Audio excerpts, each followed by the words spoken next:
My name is Lionel Chinnery. I am I'm from the Bronx, New York, and I am currently a teacher, an English teacher at Chandler Academy.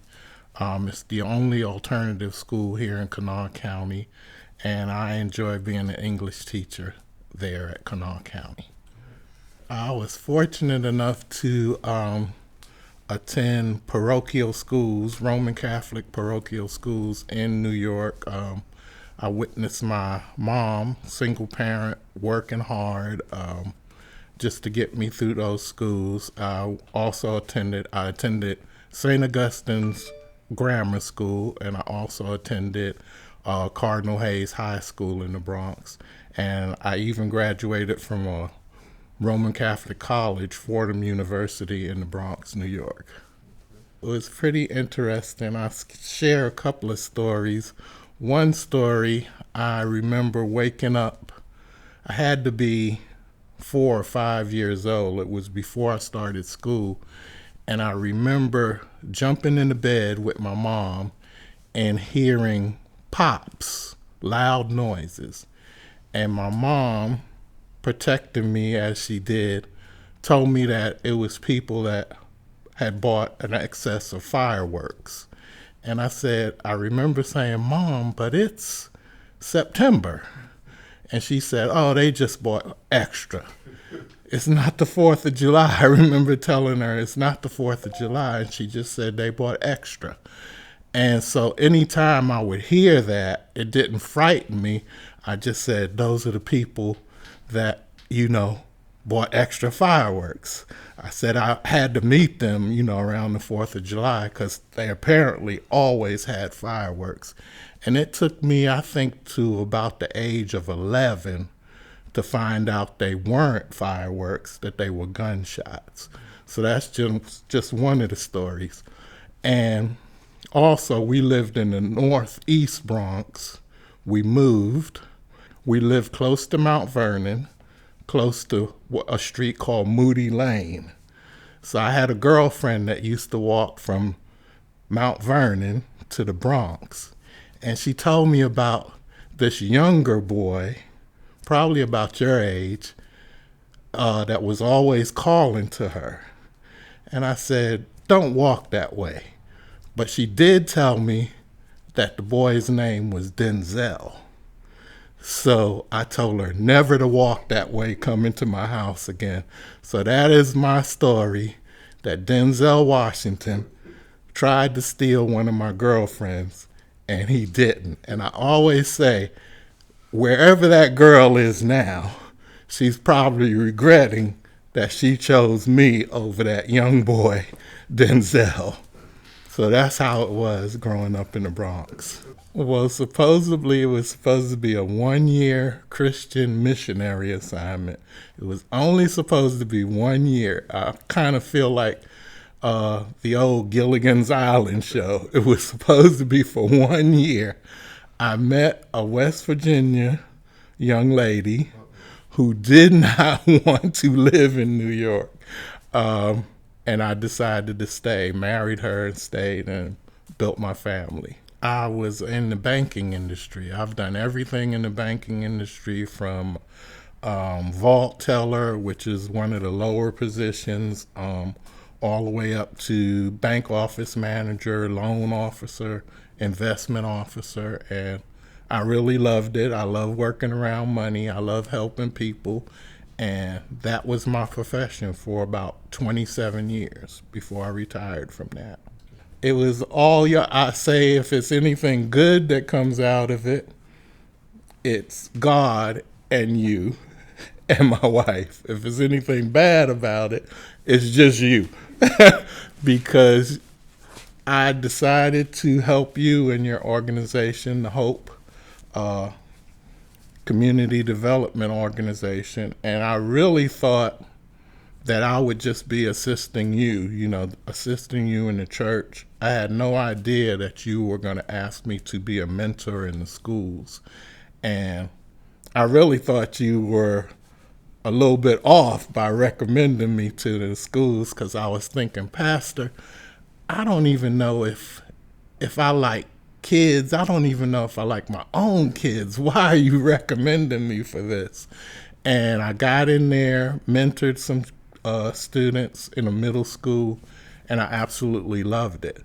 So I decided, well, if I like it this much, maybe I can get paid for it. So I went back to college and got my degree in teaching and got my certifications. And like you said, the rest is history.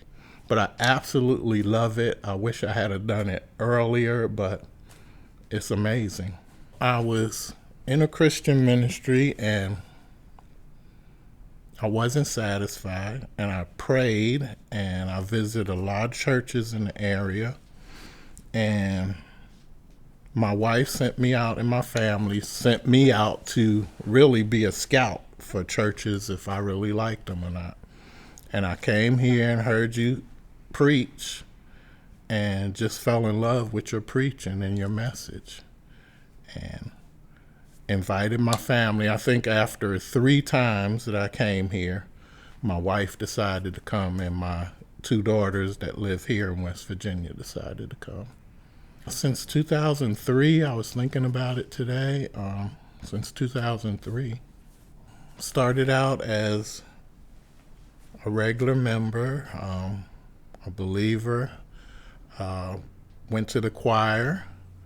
You also initiated me to be and elected me to be superintendent of the Sunday school.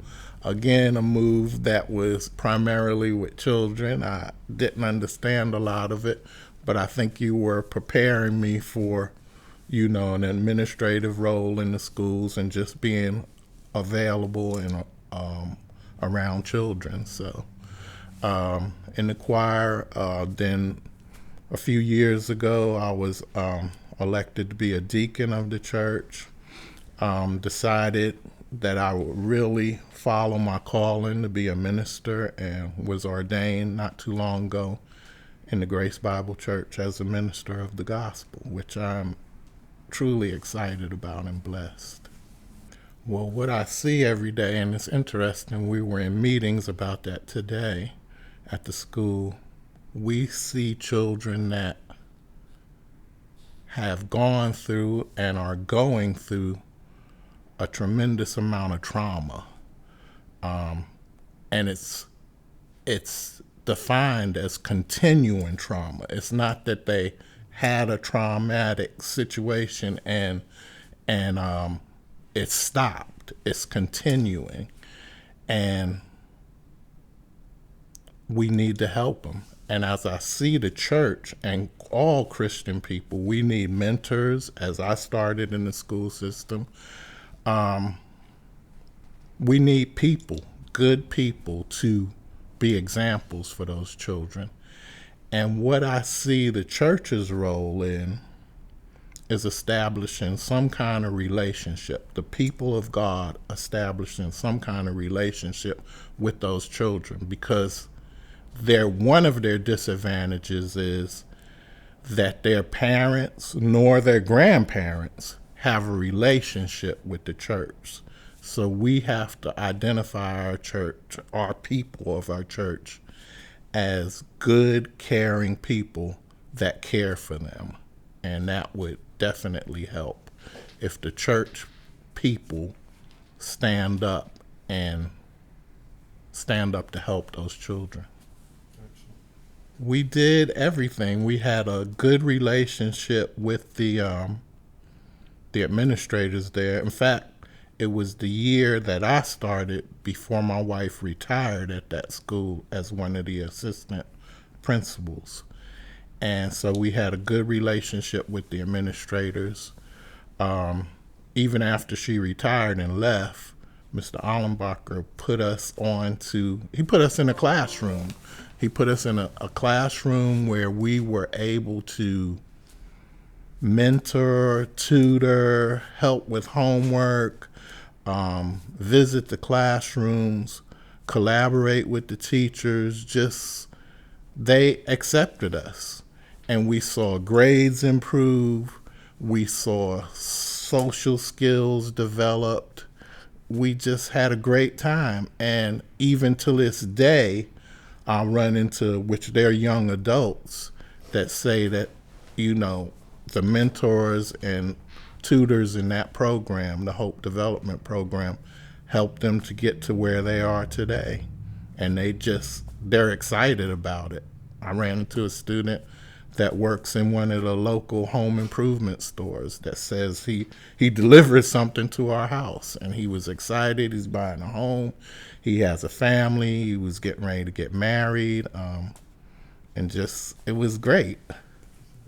Well, I would say to anyone, if you're seeking, first of all, seek God and His guidance, and we're just regular people, you know, regular, loving Christian people. We get frustrated with each other at times. We get frustrated with our pastor at times, but God and our pastor always guide us back to the Word of God and where we can work out things together. And that's what I enjoy about it. It may be an up and down journey, but it's an exciting up and down journey with God. And that's the Grace Bible Church.